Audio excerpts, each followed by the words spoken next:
Halo semuanya, selamat datang di sesi penjelasan kita kali ini. Coba deh, pernah nggak sih Anda lagi asik jalan, terus tiba-tiba nyium aroma tertentu? Kayak wangi parfum lama atau aroma tanah habis hujan, terus seketika Anda langsung merasa ditarik balik ke masa lalu. Nah, di pembahasan kali ini, kita bakal merajut tekstur-tekstur ingatan tersebut dan membongkar sense yang benar-benar mengejutkan di balik fenomena ini. Kita bakal melihat kenapa menengok ke masa lalu itu sama sekali bukan sekedar lamunan kosong, tapi justru alat psikologis yang super penting buat mental kita. Yuk kita mulai. Ini dia peta perjalanan kita. Pertama, kita akan bedah apa itu nostalgia. Lalu lanjut ke 5 manfaat utamanya, mulai dari koneksi sosial, makna hidup, kesinambungan diri, bagaimana nostalgia memupuk optimisme, sampai membangun ketangguhan kita. Saya jamin, setelah melihat bukti-buktinya nanti, Anda tidak akan lagi berpikir kalau nostalgia itu cuma buang-buang waktu saja. Oke, kita langsung masuk ke bagian pertama, mengurai makna nostalgia. Bayangkan satu momen di mana pemicu nostalgia tiba-tiba muncul begitu saja. Mungkin dari aroma sabun cuci piring yang persis dengan yang dipakai ibu Anda zaman dulu, atau saat tiba-tiba mendengar lagu lawas di radio. Hanya butuh hitungan detik dan seketika pikiran Anda langsung melayang, kan? Secara etimologi, nostalgia ini punya arti yang agak pahit-pahit manis. Asalnya dari dua kata Yunani, nostos yang artinya pulang ke rumah, dan algos yang berarti rasa sakit atau luka. Jadi, kalau diibaratkan, perasaan ini itu seperti sebuah permadani yang dirajut dengan sangat halus. Ada campuran rasa bahagia yang manis, memori yang hangat, tapi ya dibarengi juga dengan sedikit rasa ngilu atau rindu, karena masa itu sudah lewat dan tidak bisa diulang lagi. Emosi yang rumit, tapi justru itu yang bikin kita manusiawi banget. Yang bikin kaget, cara kita memandang emosi ini ternyata sudah berubah drastis. Anda tahu tidak, di tahun 1688, seorang mahasiswa kedokteran bernama Johannes Hofer benar-benar mengelompokkan nostalgia ini sebagai penyakit otak yang mematikan. Serius, zaman dulu, rindu kampung halaman itu dianggap bisa membunuh orang. Tapi untungnya, sains modern sudah merehabilitasi pandangan ini. Sekarang kita tahu pasti, nostalgia itu bukan penyakit, melainkan salah satu sumber daya psikologis paling vital yang kita punya untuk bertahan hidup. Masuk ke alasan pertama kita, koneksi sosial. Waktu kita lagi asyik mengenang masa lalu, sadar tidak sih kalau pikiran kita tiba-tiba jadi sangat ramai? Ya, pikiran kita seolah dipenuhi secara indah oleh orang-orang yang kita sayang. Jadi kita itu tidak pernah benar-benar sendirian saat sedang bernostalgia. Memori-memori ini selalu syarat dengan tema kebersamaan, seperti cinta, persahabatan, dan persatuan.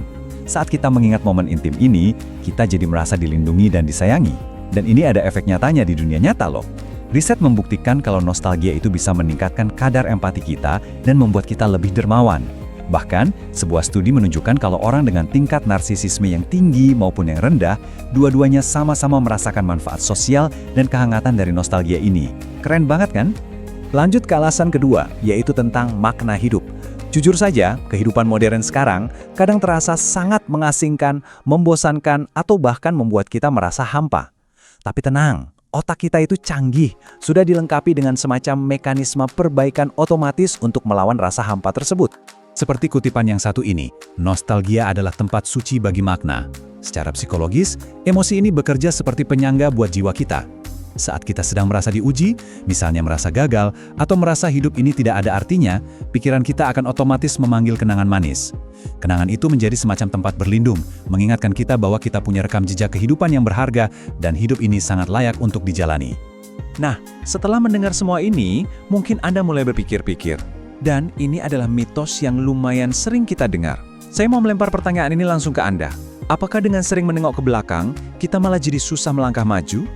Apa iya nostalgia itu bikin kita keras kepala, terjebak di masa lalu, dan menolak untuk beradaptasi dengan masa depan? Jawabannya ada di alasan ketiga kita, kesinambungan diri. Ternyata bukannya menahan kita, nostalgia justru merupakan benang kuat yang menjahit inti dari siapa diri kita sebenarnya. Coba perhatikan alur ini, disinilah letak keajaibannya. Nostalgia itu merajut identitas kita dengan sangat rapi. Dia mengambil diri masa lalu Anda, semua pengalaman dan asal-usul Anda, lalu mengikatnya kuat-kuat dengan diri masa kini, dan akhirnya memproyeksikannya menjadi diri masa depan yang punya tujuan. Dia membangun satu narasi hidup yang utuh. Intinya sih Anda tahu persis siapa Anda hari ini karena Anda ingat siapa Anda kemarin, dan itulah fondasi kokoh untuk menentukan akan jadi siapa Anda di hari esok. Alasan keempat, memupuk optimisme dan inspirasi. Jauh dari cap sebagai emosi cengeng yang bikin stagnan, nostalgia itu nyatanya adalah emosi yang sangat berorientasi ke masa depan. Emosi ini adalah motor penggerak yang mendorong kita untuk mengambil tindakan. Proses neurologisnya seperti ini. Reaksi berantai di otak kita biasanya dipicu oleh pemicu sensorik seperti lagu atau aroma tadi. Lalu otak kita akan melepaskan dopamin, si hormon bahagia.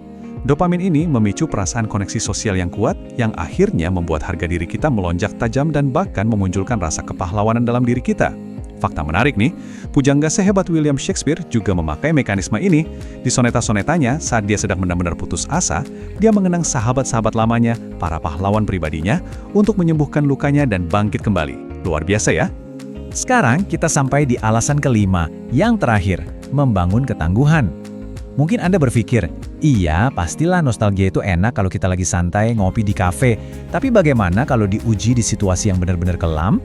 Para peneliti sempat melakukan studi nyata untuk menguji batas absolut dari nostalgia ini di bawah kondisi yang paling ekstrim.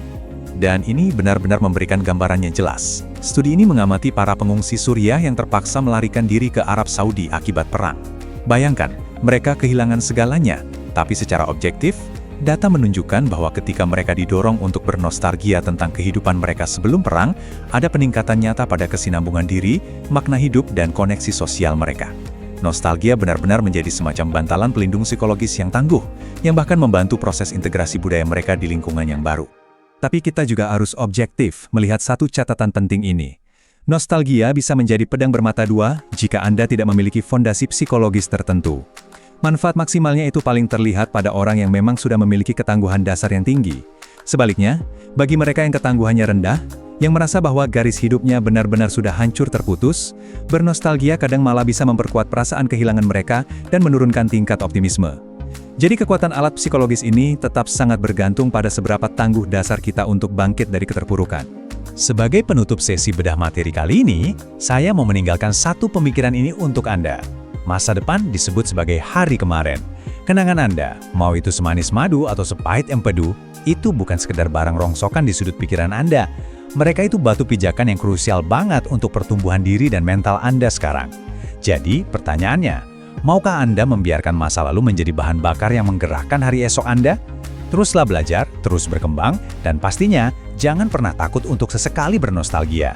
Terima kasih banyak sudah menyimak, dan sampai jumpa di penjelasan seru berikutnya.